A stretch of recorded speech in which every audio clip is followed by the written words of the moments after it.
Hello students, आज हम chapter number 4 structure of the atom का पार्ट 3 स्टार्ट करेंगे। सबसे फर्स्ट हमारा टॉपिक है how are electrons distributed in different orbitation, यानी कैसे इलेक्ट्रॉन अलग अलग ऑर्बिट्स अलग अलग शेल में डिस्ट्रीब्यूट होते हैं। उसके लिए the following rules are followed for writing the number of electron in different energy level of shell. उसके लिए बोर और ब्यूरी नाम के दो साइंटिस्ट थे, उन्होंने कुछ रूल्स निकाले थे जिससे हम जो हमारे जो शेल में है वो अलग अलग एनर्जी लेवल्स कह सकते हैं। अलग अलग शेल में जो नंबर ऑफ इलेक्ट्रॉन्स है उन्हें हम कैसे लिखे। सबसे नंबर 1 रूल है the maximum number of electron present in a shell is given by the formula 2n² where n is orbit number. सबसे फर्स्ट रूल ये है कि किसी भी शेल में ज़्यादा से ज़्यादा इलेक्ट्रॉन को निकालने के लिए हमें एक फॉर्मूला का यूज़ करना चाहिए। वो फॉर्मूला है 2n²। इस फॉर्मूला में जो n है ये ऑर्बिट नंबर को डिनोट करता है।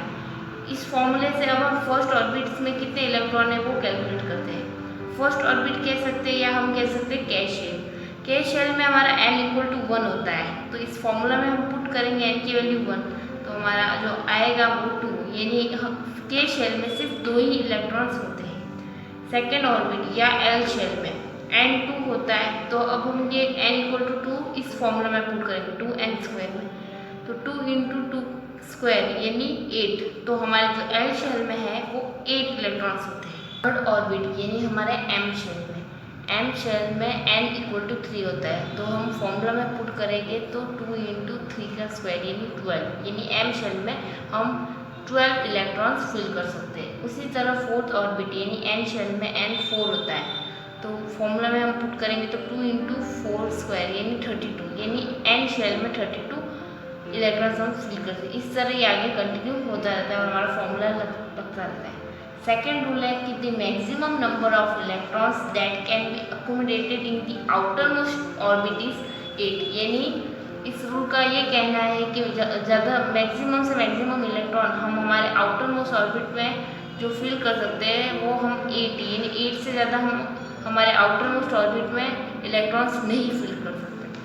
Third, electrons are not accommodated in a given shell unless the inner shells are filled, यानी हम इलेक्ट्रॉन्स किसी भी शेल में डायरेक्ट फिल नहीं कर सकते जब तक उसके अंदर वाले शेल इनर वाले शेल भर ना जाए। यानी ये जो शेल्स का जो फिलिंग है, यानी शेल्स में हम इलेक्ट्रॉन भरते हैं वो भी एक स्टेप वाइज मैनर में होता है। जिस तरह हम स्टेप्स कैसे चलते हैं, सबसे पहले फर्स्ट, सेकंड, थर्ड, डायरेक्ट हम फर्स्ट डायरेक्ट फोर्थ पे तो नहीं जाते हैं। उसी तरह इलेक्ट्रॉन का भी फिलिंग में हम स्टेप वाइज मैनर फॉलो करते हैं, वो एटम्स के स्ट्रक्चर बनाते हैं। सबसे पहले हम बनाते हैं हाइड्रोजन का एटॉमिक नंबर 1 होता है, यानी इसमें एक ही इलेक्ट्रॉन होता है। तो ये जो बीच वाला जो सेंटर वाला डॉट है ये जो न्यूक्लियस को रिप्रेजेंट कर रहा है, और ये जो सर्कल में ये इलेक्ट्रॉन, ये जो डॉट है ये इलेक्ट्रॉन को रिप्रेजेंट कर रहा है।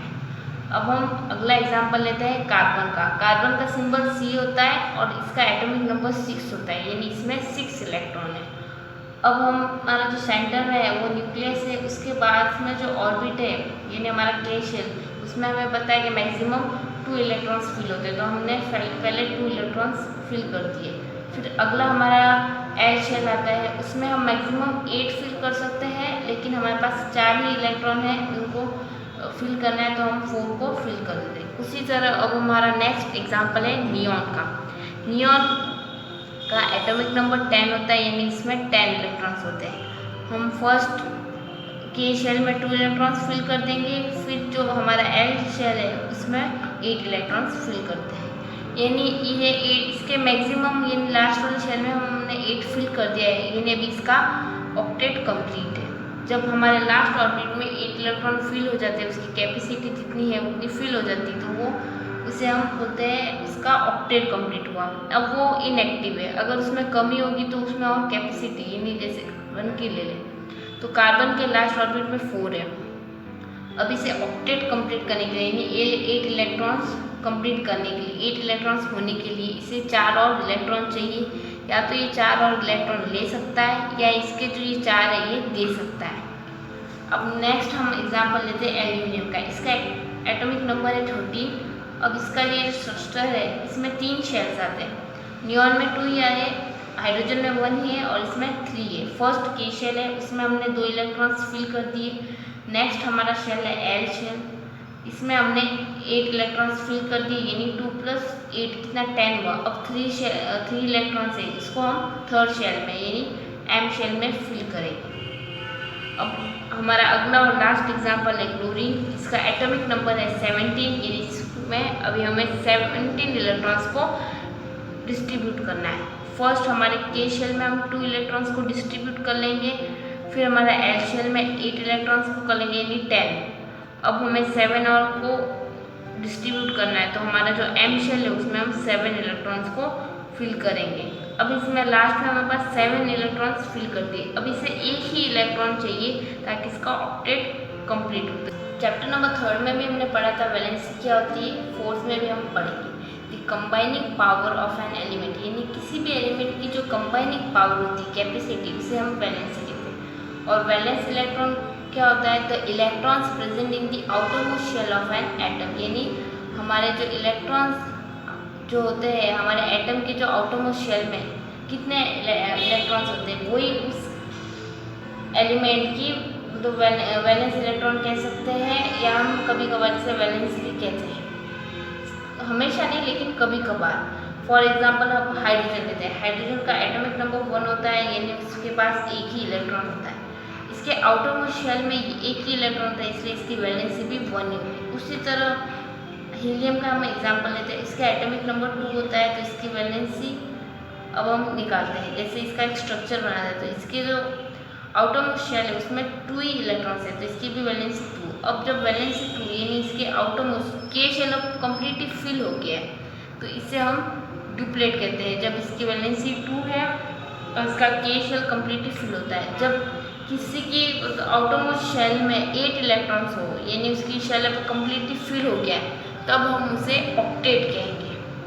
Atomic number and number. Atomic number the total number of proton present in the nucleus of an atom, यानी एटॉमिक नंबर हमारा वो होता है हमारे न्यूक्लियस में कितने नंबर ऑफ प्रोटॉन्स होते हैं, वही हमारा एटॉमिक नंबर होता है। It is denoted by Z, यानी हम एटॉमिक नंबर को जेड से डिनोट करते हैं, जेड उसका नोटेशन है। Second mass number. अब ये मास नंबर होता क्या है, the sum of total number of proton and neutron present in the nucleus of an atom, यानी जो हमारे प्रोटॉन्स और न्यूट्रॉन के जो टोटल होता है, सम होता है, जो हमारे न्यूक्लियस में प्रेजेंट होते हैं, उसे ही हम मास नंबर कहते हैं। प्रोटॉन और न्यूट्रॉन हमारे न्यूक्लियस में प्रेजेंट होते हैं, इसलिए इसका इन दोनों को हम न्यूक्लियॉन्स भी कहते हैं। Third in the notation of atom. अब हम एटम को कैसे नोटेशन देंगे, इसे कैसे डिनोट करेंगे। सबसे पहले ये हम हमारा एलिमेंट का सिंबल लिखेंगे, उसके ऊपर मास नंबर होगा और उसके नीचे यानी बेस में एटॉमिक नंबर होगा। इसके लिए हम नाइट्रोजन का एग्जांपल लेते हैं। नाइट्रोजन का एटॉमिक नंबर 7 है, तो वो उसके बेस में और उसका जो मास नंबर है यानी प्रोटॉन्स और न्यूट्रॉन का सम 14, वो हम उसके पावर में लिखेंगे। तो हमारा 14 and 7 ये हमारा नाइट्रोजन का नोटेशन हुआ। Isotope the atoms of the same element having the same atomic number but different mass number, यानी एक ही टाइप के एलिमेंट में जो एटम्स होते हैं उनका सेम एटॉमिक नंबर होता है लेकिन मास नंबर अलग होता है। इसके लिए हम हाइड्रोजन का एग्जांपल लेते हैं। हाइड्रोजन के 3 आइसोटोप होते हैं, प्लूटोनियम, ड्यूटेरियम एंड ट्रिटियम। इसमें एटॉमिक नंबर तो सब में 1 ही होता है, लेकिन मास नंबर प्लूटोनियम में 1 होता है, ड्यूटेरियम में 2 होता है और ट्रिटियम में 3 होता है। अब आइसोटोप के क्या क्या एप्लीकेशन है। First, an isotope of an uranium is used as a fuel in nuclear reaction, यानी यूरेनियम के आइसोटोप को हम फ्यूल की तरह न्यूक्लियर रिएक्शन में यूज़ करते हैं। और second, N isotope of cobalt is use in treatment of cancer, यानी कोबाल्ट के जो आइसोटोप है उसका कैंसर के ट्रीटमेंट में यूज होता है। उसी तरह N isotope of iodine is use for treatment of tuberculosis, इसी तरह हम आयोडीन के आइसोटोप का भी यूज ट्रीटमेंट करने में करते हैं। Isobar, atoms of different elements with different atomic number which have same mass number. Isobars हम कह सकते हैं आइसोटोप के बिल्कुल अपोजिट है। इसमें जो अलग अलग टाइप के जो एलिमेंट्स होते हैं उनके जो एटम जिनका अलग अलग एटॉमिक नंबर है सीरीज ऑब्वियस सी बात है कि जब एलिमेंट से अलग अलग है तो एटॉमिक नंबर भी अलग होता है, लेकिन उनका जो मास नंबर होता है यानी प्रोटॉन और न्यूट्रॉन का जो सम वो सेम होता है। वो कैसे, इसके लिए हम एक एग्जाम्पल लेते हैं, कैल्शियम और आर्गन। कैल्शियम का एटॉमिक नंबर हमें पता है 20 होता है, आर्गन का एटॉमिक नंबर भी 18 होता है, यानी इनका एटॉमिक नंबर तो अलग अलग है। अब लेकिन मास नंबर 40 होता है। कैसे, इसका 20 एटॉमिक नंबर है, यानी इसमें 20 एटॉमिक नंबर प्रोटॉन के बराबर, यानी 20 इसके प्रोटॉन होते हैं, और इसमें ही कैल्शियम में न्यूट्रॉन्स भी 20 होते हैं, यानी 20 + 20 यानी मास नंबर 40। उसी तरह आर्गन में जो एटॉमिक नंबर होते हैं 18, यानी प्रोटॉन्स जो होते हैं वो भी होते हैं 18, और न्यूट्रॉन जो होते हैं वो 22 होते हैं। इसलिए इसका जो मास नंबर होता है वो 40, और इसलिए इन दोनों को हम आइसोबार्स के एग्जाम्पल कह सकते हैं।